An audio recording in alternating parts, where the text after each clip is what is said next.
नमस्कार साथियों, आज हम अपनी तीसरी क्लास वृद्धि व विकास जो हमारा पाठ है उसके बारे में चर्चा करेंगे। उससे पहले हम जान लेते हैं कि इस पाठ में क्या क्या महत्वपूर्ण हो सकता है। एक देखो, वृद्धि और विकास एक जो स्तंभ है मानव विकास के, एक मानव विकास के उपागम और मानव विकास सूचकांक, ये चार चीजें हैं जो हमारे लिए महत्वपूर्ण हो सकती है। पहले हम बात करते हैं देखो वृद्धि की।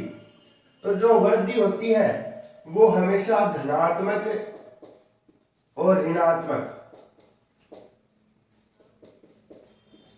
यानी वृद्धि धनात्मक और ऋणात्मक दोनों हो सकती है, वो घट और बढ़ सकती है। लेकिन जो विकास होता है, विकास हमेशा क्या होगा? धनात्मक।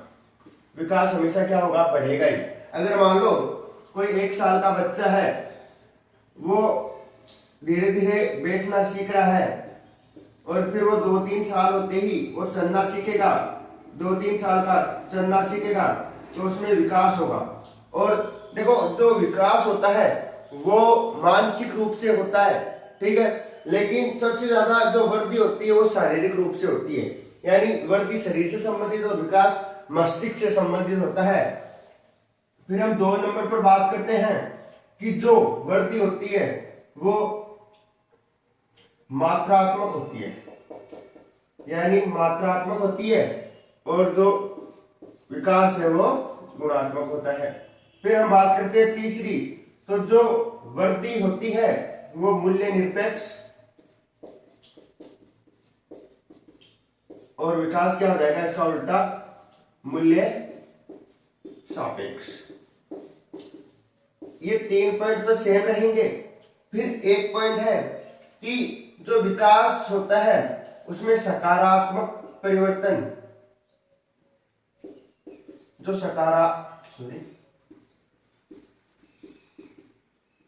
सकारात्मक परिवर्तन वर्तमान दशा के आधार पर होता है। जैसे मान लो, अगर मान लो वर्तमान दशा कैसे, जैसे मान लो पहले के जमाने के, मान लो कोई 40 से 50 साल के कोई बुजुर्ग हैं और वो उस समय, मान लो 2001 की बात करते हैं हम, उस समय मोबाइल नहीं था, ठीक है, और मान लो 2011 के अंदर मोबाइल आया, तो 2011 के अंदर उसकी उम्र 60 साल है, तो वो मोबाइल चलाना सीख गया, तो उसमें क्या हो जाएगा?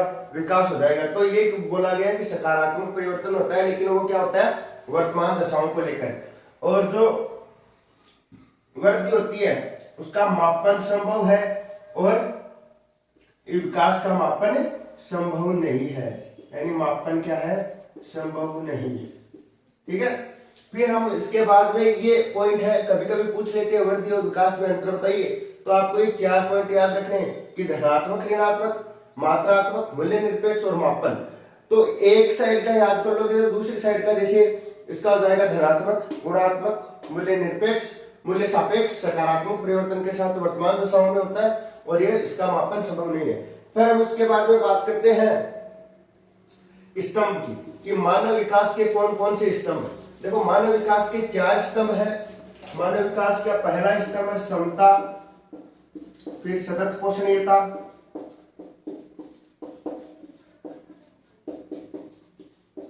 उत्पादकता और सशक्तिकरण।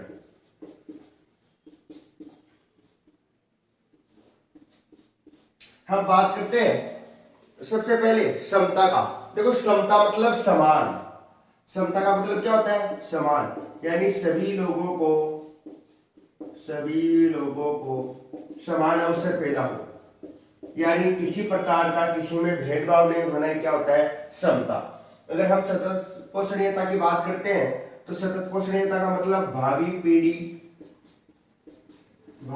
के लिए संसाधन बचाए रखना,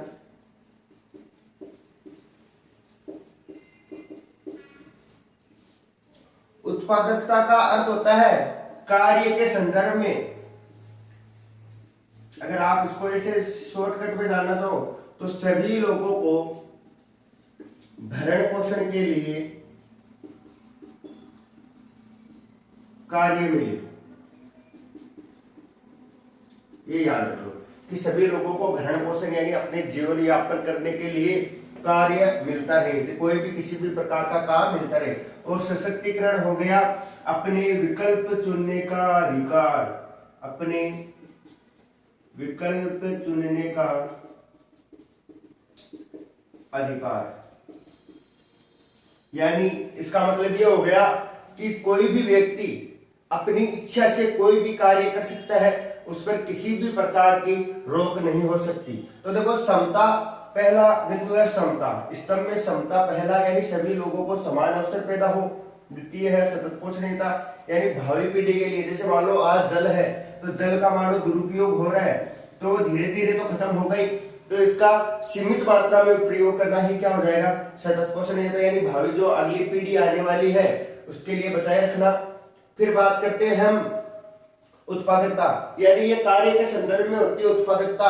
इसका मतलब ये हो गया कि सभी लोगों को भरण पोषण के लिए कोई ना कोई कार्य मिलता रहे। और सशक्तिकरण का हो गया अपने विकल्प चुनने का अधिकार प्राप्त हो सभी को।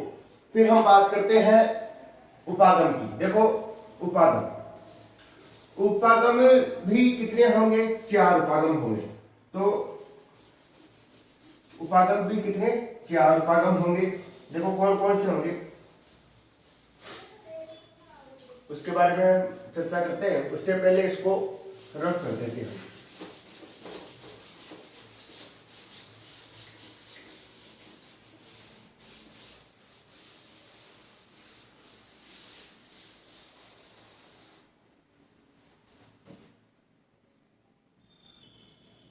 अब हम बात करते हैं उपागम की। तो उपागम भी कितने होंगे, 4, और स्तंभ भी कितने हैं, 4। देखो उपागम कौन कौन से, आय उपागम,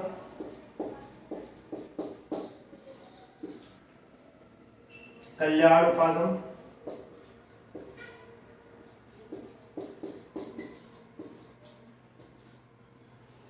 आधारभूत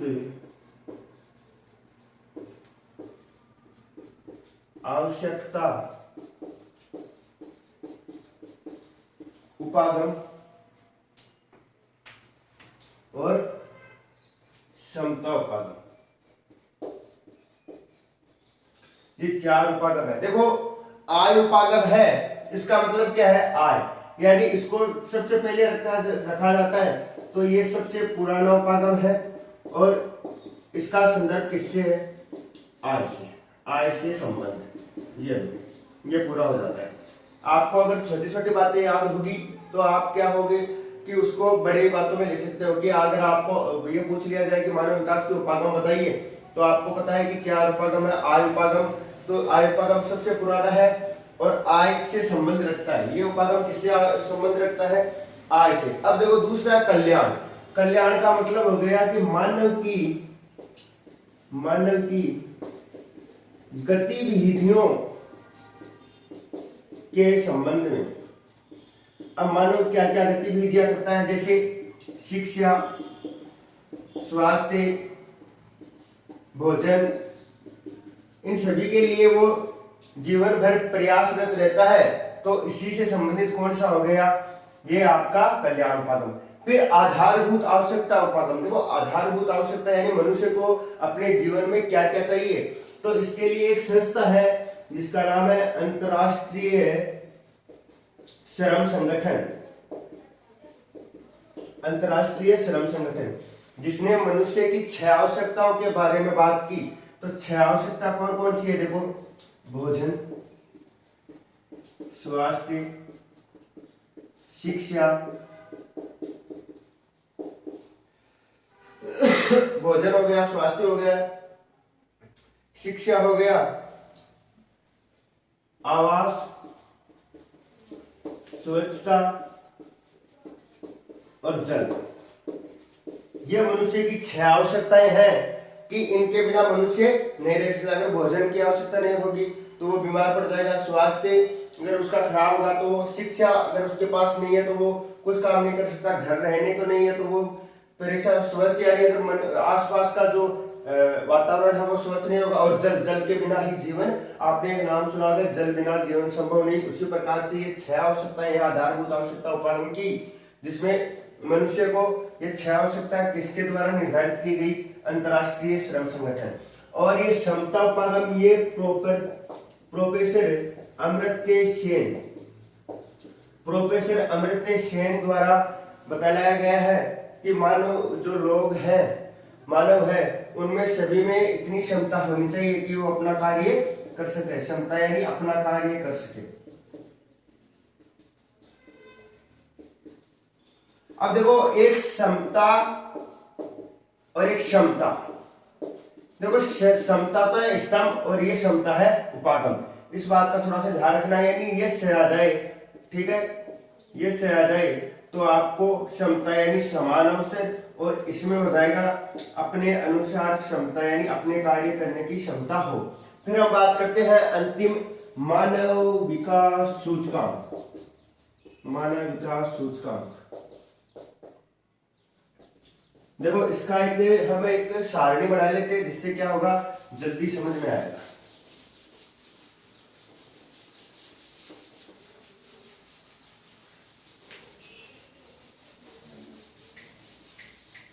देखो, जो मानव विकास सूचकांक है उसको 4 प्रकार से ज्ञात किया जा सकता है।